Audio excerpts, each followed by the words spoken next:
नमस्कार दोस्तों, आइए जानते हैं आज राजस्थान की बड़ी खबरें। आज की पहली खबर है कि राजस्थान के मुख्य निर्वाचन अधिकारी प्रवीण गुप्ता की कोरोना रिपोर्ट आई पॉजिटिव। डॉक्टरों ने बताया कि गुप्ता को कल भर्ती कराया गया था, जिन्हें आज डिस्चार्ज कर दिया गया है। उनको सांस में तकलीफ की शिकायत के बाद निजी गार्ड यहां लेकर पहुंचे। गुप्ता अब क्वारंटीन होकर काम करेंगे। लोकसभा चुनाव को लेकर गुप्ता लगातार मॉनिटरिंग कर रहे हैं।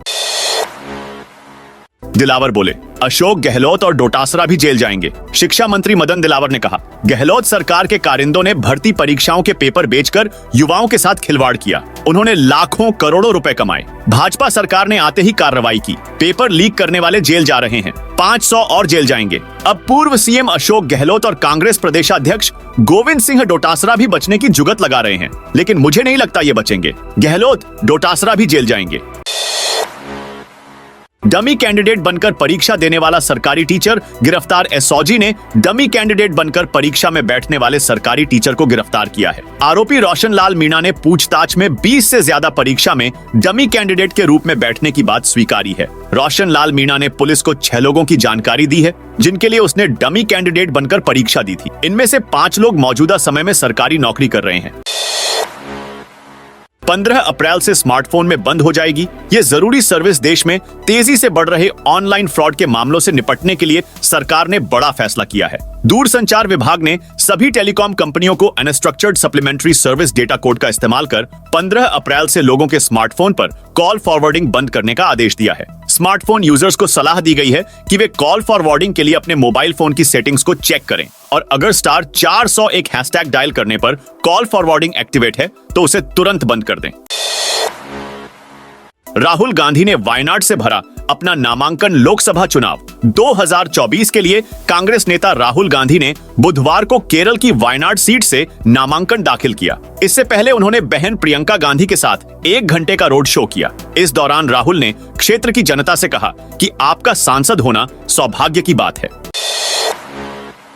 राजस्थान कांग्रेस के कई दिग्गजों समेत कुल 113 नेताओं ने आज भाजपा ज्वाइन कर ली। इनमें पूर्व सांसद, विधायक और भाजपा से बागी होकर चुनाव लड़ने वाले नेता भी शामिल हैं। प्रदेश बीजेपी मुख्यालय में राजस्थान की सह प्रभारी विजया रहाटकर की मौजूदगी में हनुमानगढ़ से कांग्रेस के पूर्व सांसद शंकर पन्नू, पिलानी से पूर्व विधायक जेपी चंदेलिया, जेजेपी के पूर्व प्रदेश उपाध्यक्ष और पूर्व एमएलए नंदकिशोर महरिया ने भाजपा की सदस्यता ग्रहण की। प्रधानमंत्री नरेंद्र मोदी ने कल राजस्थान में भाजपा के चुनावी अभियान की शुरुआत की। जयपुर के पास कोटपुतली में मोदी ने कहा कि यह पहला चुनाव है जब भ्रष्टाचारी मिलकर भ्रष्टाचार पर हो रही कार्रवाई रोकने के लिए रैली कर रहे हैं। कांग्रेस गठबंधन देश के लिए, अपने परिवार को बचाने के लिए चुनाव लड़ रहे हैं। मोदी ने कहा कि आज देश में भाजपा का मतलब है विकास और समाधान, लेकिन कांग्रेस का मतलब है देश की हर बीमारी की जड़। राजस्थान के मौसम में तगड़ा बदलाव। एक तरफ जहां राजस्थान में चुनावी सरगर्मियां छाई हुई है, तो वहीं दूसरी तरफ प्रदेश का मौसम सामान्य बना हुआ है। हालांकि मौसम विभाग ने अलर्ट जारी किया है कि आज यानी कि बुधवार को प्रदेश की राजधानी जयपुर और बीकानेर संभाग में मौसम में तगड़ा बदलाव देखा जा सकता है। इन दोनों ही संभागों के कुछ हिस्सों में बारिश के आसार हैं। पूरे राजस्थान में इस शादी ने मचा दिया धमाल। 17 भाई बहनों ने एक साथ रचाई शादी। सामूहिक विवाह में कई जोड़ों को एक साथ परिणय सूत्र में बंधते तो देखते रहते हैं, लेकिन संयुक्त परिवार में 17 चचेरे भाई बहनों की एक साथ शादी का नजारा सचमुच अद्भुत रहा। मंगलवार को बीकानेर के नोखा क्षेत्र में ऐसा ही अनोखा दृश्य देखने को मिला। लालमदेसर छोटा में 12 दूल्हे बारात लेकर पहुंचे तो उनकी खातिरदारी में पूरा गांव जुट गया। इससे पहले सोमवार मंगलवार मध्य रात्रि 5 चचेरे भाई परिणय सूत्र में बंधे थे। पूर्व प्रधानमंत्री मनमोहन सिंह आज राज्यसभा से रिटायर। पूर्व प्रधानमंत्री मनमोहन सिंह 33 साल बाद आज राज्यसभा से रिटायर हो रहे हैं। वे 1991 में सबसे पहली बार असम से राज्यसभा पहुंचे थे। छठी और आखिरी बार वे 2019 में राजस्थान से राज्यसभा सांसद बने। मनमोहन सिंह के रिटायरमेंट पर कांग्रेस अध्यक्ष मल्लिकार्जुन खड़गे ने उन्हें खत लिखा। इसमें उन्होंने कहा, अब आप सक्रिय राजनीति में नहीं होंगे। सोना पहली बार 69,000 के पार निकला। सोना और चांदी ने आज यानी 3 अप्रैल को ओनल टाइम हाई पर पहुंच गया। India Boolean and jewellers association की वेबसाइट के मुताबिक कारोबार के दौरान 10 ग्राम सोना 295 रुपए महंगा होकर 69,256 रुपए का हो गया। इस साल अब तक सिर्फ 3 महीने में ही सोने के दाम 5,954 रुपए बढ़ चुके हैं। 1 जनवरी को सोना 63,302 रुपए पर था। चांदी में भी आज ओनल टाइम हाई पर पहुंच गई है। ये 1,537 रुपए महंगी होकर 77,664 रुपए प्रति किलोग्राम पर पहुंच गई। लोकसभा चुनाव मैदान से पीछे हटने को तैयार नहीं। भाटी बाड़मेर लोकसभा चुनाव की हॉट सीटों में से एक है। यहां पहली बार लोकसभा चुनावों में हाथ आजमा रहे रविंद्र सिंह भाटी के सामने भाजपा के कैलाश चौधरी और आरएलपी से कांग्रेस में आए उम्मेदाराम बेनीवाल हैं। भाटी तीसरी बार निर्दलीय चुनाव लड़ रहे हैं। रविंद्र अब तक जो भी निर्दलीय लड़े हैं जीते हैं। पहला जेएनवीयू से प्रेसिडेंट का चुनाव, दूसरा शिव सीट से विधानसभा चुनाव लड़ा और जीते। तीसरे यानी लोकसभा के चुनाव का परिणाम अभी भविष्य के गर्भ में है। इस बीच लगातार भाटी से समझौते की कोशिशें की जा रही हैं, लेकिन वे मैदान में डटे हुए हैं। किसान को रोज लाखों का घाटा हो रहा लोकसभा चुनावों के बीच में किसानों को रोजाना अकेले अलवर जिले में लाखों रुपए का घाटा है। प्रदेश की बात करें तो करोड़ों की चपत रोज किसान को लगती है। वजह यह है कि 1 अप्रैल से किसानों की सरसों, चना व गेहूं की सरकारी खरीद शुरू होनी थी। रजिस्ट्रेशन भी शुरू हो गए, लेकिन राजफेड से आवंटन के बाद खरीद अटकी हुई है, जिसके कारण मजबूरी में किसानों को 5,650 रुपए प्रति क्विंटल भाव की सरसों को 5,000 रुपए प्रति क्विंटल बेचनी पड़ रही है। जयपुर से दिल्ली वाया बांदीकुई जाने का सफर अब 33 किलोमीटर घट जाएगा। बगराना से बांदीकुई के श्याम सिंहपुरा तक बन रहे नए एक्सप्रेसवे से दिल्ली के लिए कुल समय से 1 घंटा की बचत होगी। नायला रोड से आगरा रोड के बीच इस एक्सप्रेसवे का डामरीकरण भी शुरू हो चुका है। अगले 10 महीने में काम पूरा हो जाएगा।